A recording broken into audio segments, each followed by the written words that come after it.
Hi, I'm Maggie Mills, and welcome to Getting Comfortable with Video. Research is showing us that by 2022, 82% of internet traffic is going to be video. This increased traffic means two things. You're going to have to learn how to embrace video, and the field is going to get more competitive. So you can't just be present, you have to be more professional. And today we're going to learn a few things that will help us compete. Gone are the days of showing up for video in your baggy t-shirt. You're going to have to up your game quite a bit. So psychologists tell us that 75% of the population has at least some mild form of the fear of speaking in public. And what is appearing on video but speaking in public? So we'll go over how to get over stage fright. We'll talk about some lighting techniques that you can use at home to make you look a little bit better. And we'll talk about things that we need to consider when it comes to sound and how to get that better quality from home.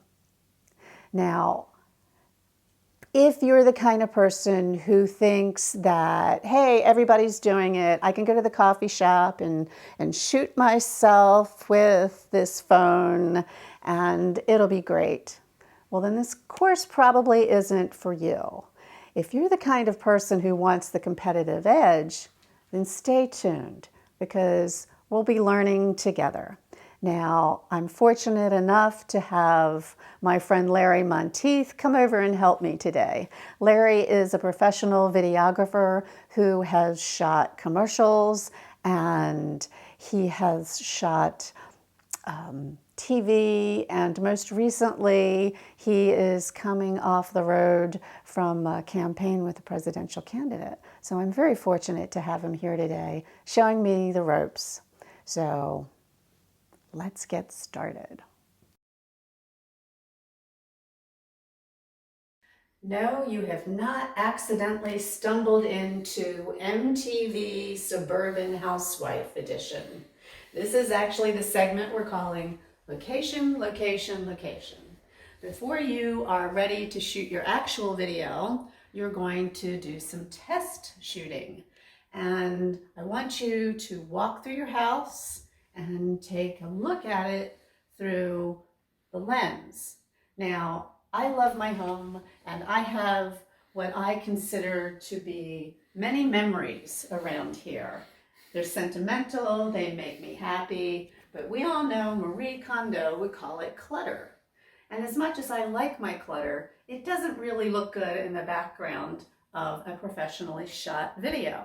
So walk through your house and you're going to be testing for several things. And you might also consider moving some furniture, or I've shot one video over here and I took things off of the mantle to make it a little bit more clear. Depending on what type of phone you're using to shoot, you may not be able to make this blurry. It might be too obvious. So think about things you can remove.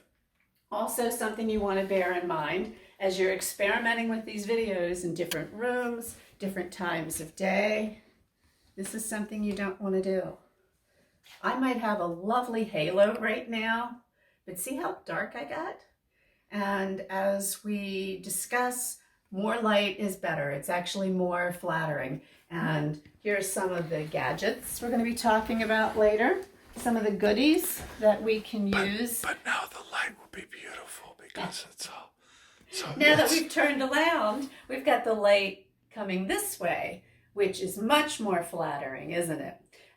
We'll be talking about some of the little gadgets you can use for stability, and two of my favorite books, the Chicago Manual of Style and 2100 Asanas, are now acting to hold up my laptop because we don't want to be looking down, we don't want to be looking up. A couple of books gets it at a good height for all of us. So take a tour through your house. I would suggest, unless you're shooting cooking videos, that you avoid the kitchen because there's going to be a lot of clutter. Don't look at mine because we're not really going to shoot in here. And another thing, Larry says, do not shoot in the bedroom. Now, unless you are filming a tutorial about insomnia or interior decoration, we're just not making that kind of video today. So do some experimentation, and you'll also notice that I am not wearing shoes because I love my socks. And as we're doing a walkthrough, if you're doing any walking in your videos, your shoes are going to make sound that's very distracting. What you don't notice while you're talking could be really loud by the time it winds up on video. So have fun, shoot video from different rooms, different times of day, play with your light, think about the sound, and always watch it before you upload it, because things we don't notice that we hear every day could be really obvious in video. I have a really loud refrigerator, or is the dryer going off? Is there a plane going overhead? Is your or the neighbor's dog barking? All kinds of things to check for. So shoot a couple sample videos, send them to your friends, get the hang of it. And when you are shooting video, be prepared to take many takes until, well, not until you get it right, until you get something you really like, because don't aim for perfect. You'll make yourself crazy, but have a good time.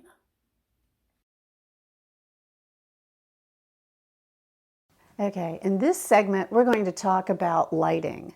You will notice that if you shoot some things on your phone, or if you're using the camera feature in your laptop, or even if you go to another friend's phone, the light changes each time you try to shoot video.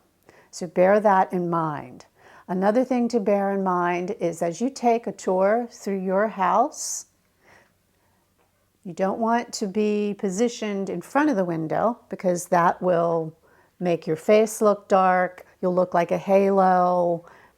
Nobody can see you. You want to experiment with different times of day, because you'll have harsh light at some times, not enough light at other times. Before you're ready to shoot your first video, you're going to be experimenting a lot. You'll shoot some quick videos in different rooms at different times of the day, and make a note of the best time of day for you to shoot. So now, daylight is always best, but sometimes we're going to have to shoot on cloudy days. Sometimes we're going to have to shoot at night. And there are things you can do to help add to the lighting. There are a few inexpensive props that you can buy. One of them, of course, you've got the lighting on your phone or your camera, your laptop. That's cool. There's another little gadget that is multi-purpose. And this can be ordered online. It's about $13. It will clip onto a tabletop. It provides extra light. It connects right into your computer, has 3 different levels of light, and I recommend experimenting with them, because some of it looks a little yellow, some of it looks a little blue, and your skin tone also will affect which lighting you'd like to use. It also has a clamp to hold your phone. You do need or not to need to use that, it doesn't matter, but the light here is great. You don't want to have it too close so that it's in your shot. You want it up a little bit higher. And the nice thing about the clamp, this is actually made out of metal, so I can't break it too easily. You can adjust the distance. And again, play with this a little bit. Now, that's a small little piece. This, you're going to be surprised where you find this. You can take regular old-fashioned light bulbs to put in this. They have a softer light than your energy-saving bulbs. And I'm all for energy-saving bulbs, but you know, if you use this just a little bit, I think we can make an excuse. This clamp light, again, you can hook it onto all sorts of things. If you have a tripod, the back of a piece of furniture, this offers extra lighting, and you want to experiment with where you locate it. Not too close, not too far away. And you watch for the shadows. This was approximately $12 and it came from the Tractor Supply store. So you can buy a bunch of these and light all over the place. 3 is a good idea to have from different angles. So lighting is really important, and just experiment with it. Have a good time and see how you look best. You don't want to go too low. You want to have approximately this type of angle if you're using 1 extra light. You can experiment with bulbs, experiment with the intensity, and remember, try to get natural light whenever you can. Okay, what I'm doing right now is I'm going to take a picture of my perspective so that you can see what the professional lighting looks like. And here is where bigger is better. I know a lot of people think, and I've got a couple of pictures here, I know a lot of people think when they get on video and if they do the Zoom calls, it's like, I want that light as dim as possible. That's going to make me look better. It just makes you look fuzzy. I know it seems contrary, more light. Trust me, I want a lot of light. It's making me look better. So we'll show you, we'll put a clip in here of how big this light is. It's like this big. I got this much light. I got my own son here in the living room with me. Bigger is softer. Oh, Larry tells me bigger is softer. I never would have thought about that. This is why I have a professional come and help me and guide me. Bigger is softer? I never knew that. So the light pointing at me right now is like this big. I'd have 5 of them if it made me look that better. Can I get some more lighting in here? Okay. Add lights. That's all you need to know. Keep adding light. Look at it through the lens. You're good to go.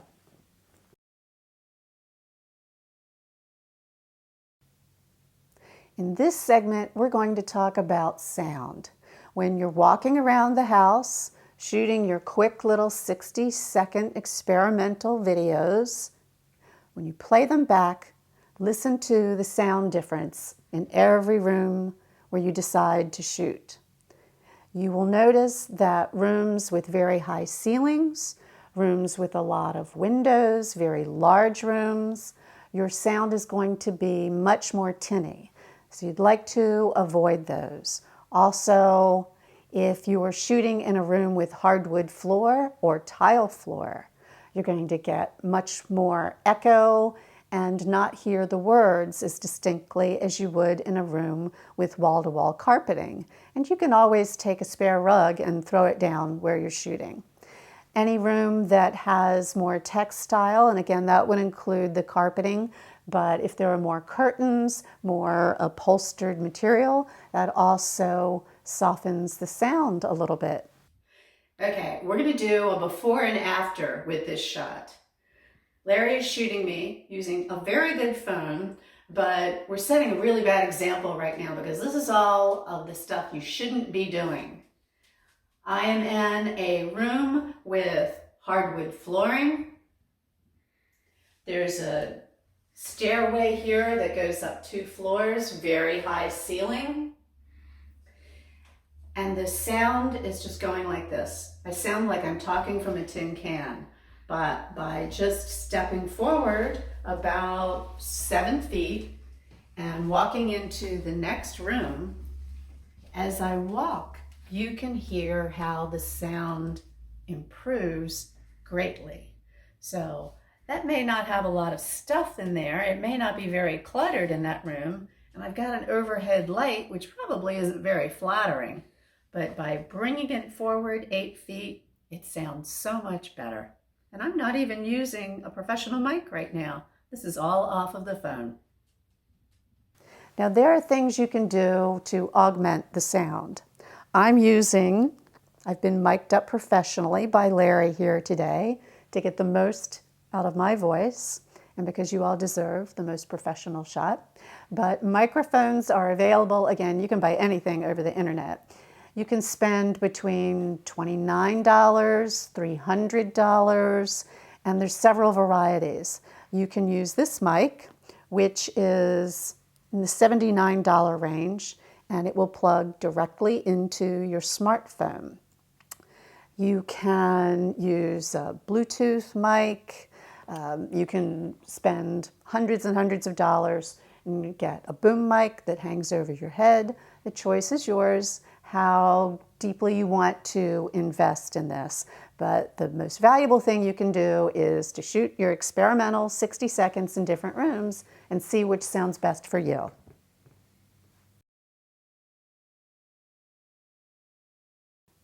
This section is about getting more comfortable in front of the camera. Even the most confident person, the most seasoned professional, can freeze up when that little light goes on. Fortunately for me, I was traumatized early on in my life and got over my stage fright. It was my senior year of college, and I was majoring in design and studying computer animation and painting, so I was used to being behind a monitor and behind an easel. My last semester of college, the powers that be, whoever they are, the dean, whoever is responsible for capricious unilateral decisions, informs us that in order to graduate, we must put on a performance. This was the last thing I wanted to do, is to be out front and on a stage. And to make this project even more exciting, we were told we had to work in groups. Can you remember fondly working in groups while you were in school? So the first thing that happened, out of the 5 people in my group, 3 of them ghosted us. But then we got some good news. And the good news was you could submit a film in lieu of a live performance. Yes. It just so happens that the other person in my now group of 2 was a video editor. So I put together video, I shot it, she edited it, and the day when we are supposed to make this presentation comes and our group is put on stage first. And we're huddled in the wings while they show this magnificent video about life on planet Earth with a score from John Cougar Mellencamp. They play the video and I'm anxiously awaiting for it all to be over so I can graduate college. The moderator then informs us that we must come forward on stage and answer questions from the audience about our film. No one stepped forward. My grade is on the line. I want to graduate. Not only do I want to graduate, I don't want to blow my GPA. So I walked out there on stage in front of an auditorium full of people at University of Maryland to answer questions. Now, have you ever been to an event where there was a speaker and at the end of their talk they say, now does anyone have any questions? And they're met with crickets. No one asks them any questions and you feel bad for them? Okay, well, I was praying for that to happen. No such luck. I fielded questions for 20 minutes. It felt like 20 hours. And finally, the moderator put an end to my misery and said, this is the final question, only one more question. And the last question was, are you really the performance instead of the film? Well, at that, I broke up laughing and I got over my stage fright. But the only thing that got me through that was my target at the end. I needed that grade. I needed to graduate. I was not going to repeat another semester at college. So we want to keep in mind our end target here. What are we trying to accomplish? And sort of forget about what's going on in the middle.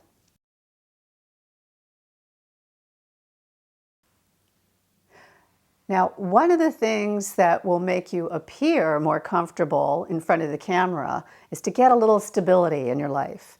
Now, I'm not talking about therapy. I'm talking about tripods and things like that. Some gadgets that will keep the camera from being jiggly, because if your camera is all jiggly, you're going to look nervous and we're going to pretend like we're completely calm. Having a stable environment, whether it's your tripod or your home life, will help.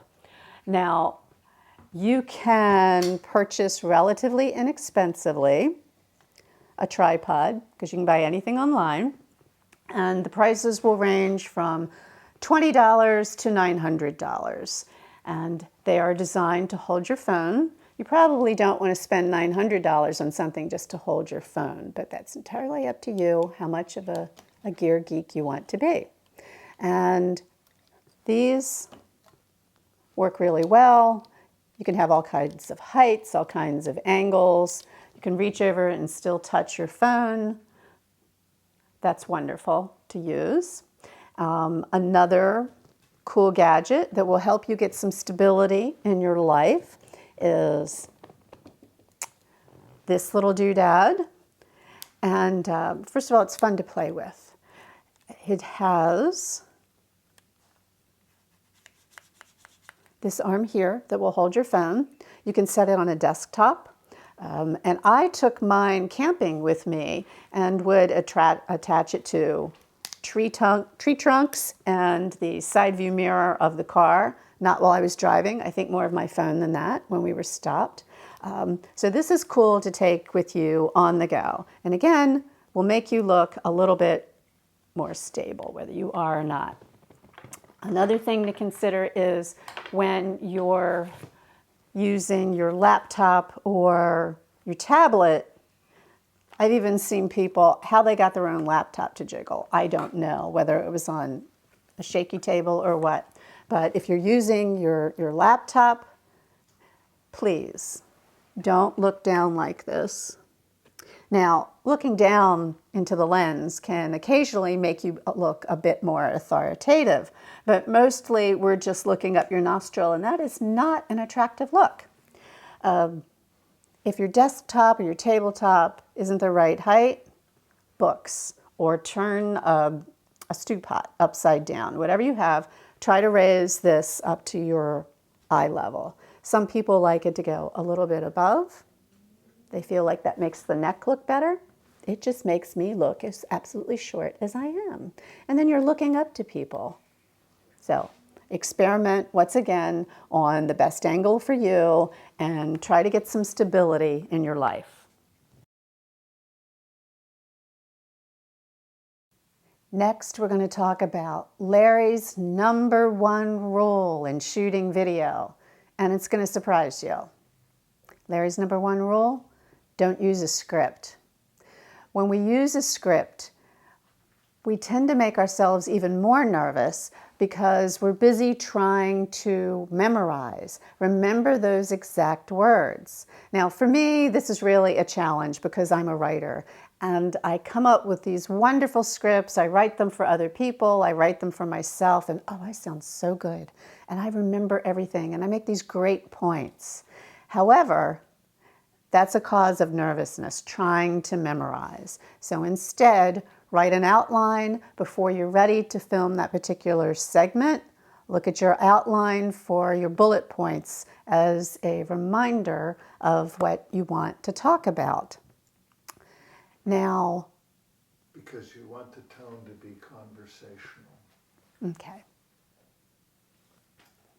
Instead of writing a complete script, it's still okay to write an outline of the points that you want to cover.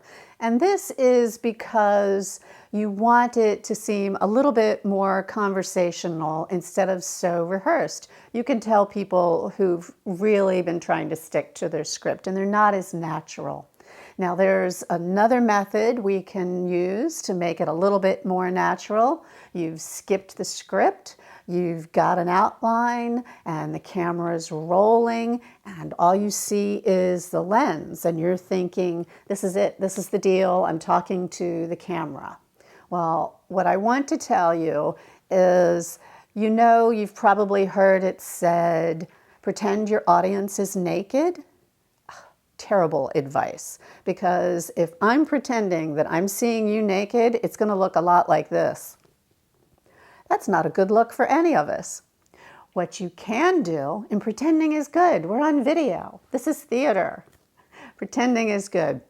Imagine that you were talking to someone you know or responding to their question. And a lot of people even use something they can focus on instead of getting that fear of the lens, and they'll put something small like this up on the camera. You can put a card or a picture or anything like this. And I can't use this one anymore because every time I pick it up, the dogs come running because they think it's their toy and we're going to play.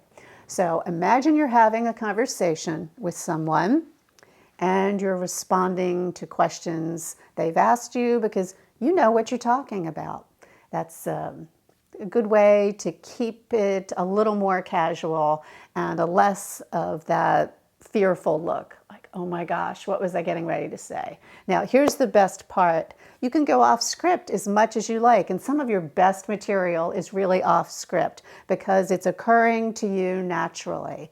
And remember this, only you know what you meant to say. The audience has no idea what you planned to say. So go from there.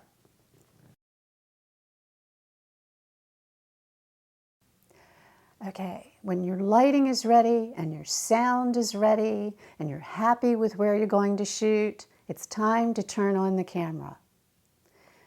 When you turn on the camera, come and sit down, sit still, and don't start talking. Sit here for a minute. Take a deep breath, get comfortable, check your posture, no slumping.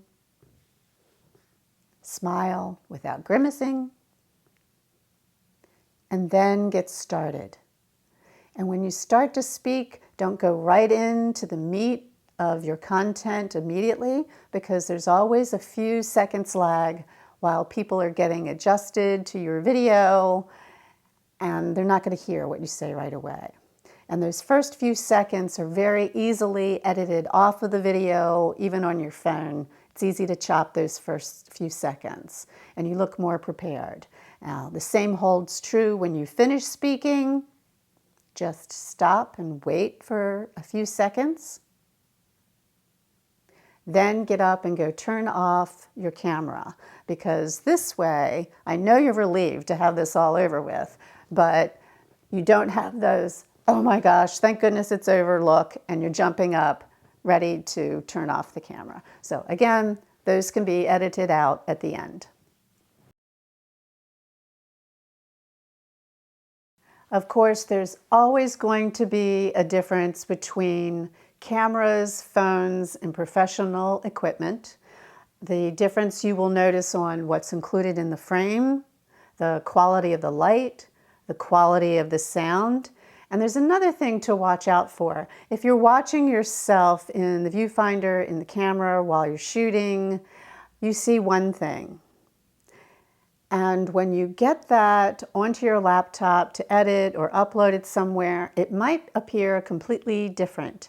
I remember the first time I shot an Instagram story. Don't tell Larry.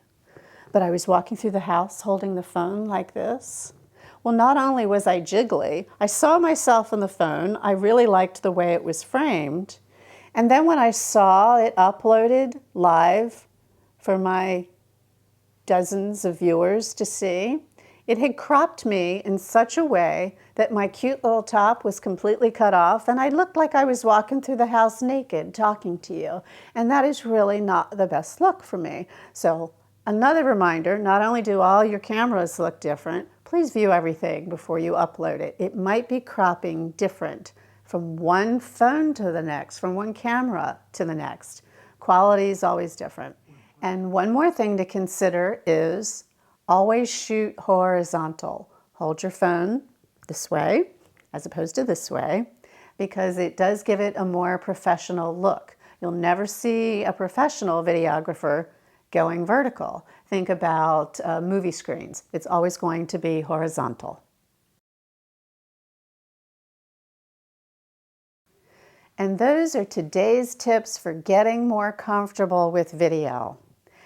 I welcome you to stay in touch with us by joining our Facebook group, Personal Branding for Career Advancement. And you can reach out to me with any questions you might have at Maggie@maggiemills.com. And of course, I always recommend working with a professional like Larry, who was kind enough to come here today and give us all his expert advice on how we can start doing this from home. He can be reached at lawrence.monteith@gmail.com, LAWRENCE.MONTEITH@gmail.com. And stay tuned for our next webinar. Good luck to you on incorporating video into your work.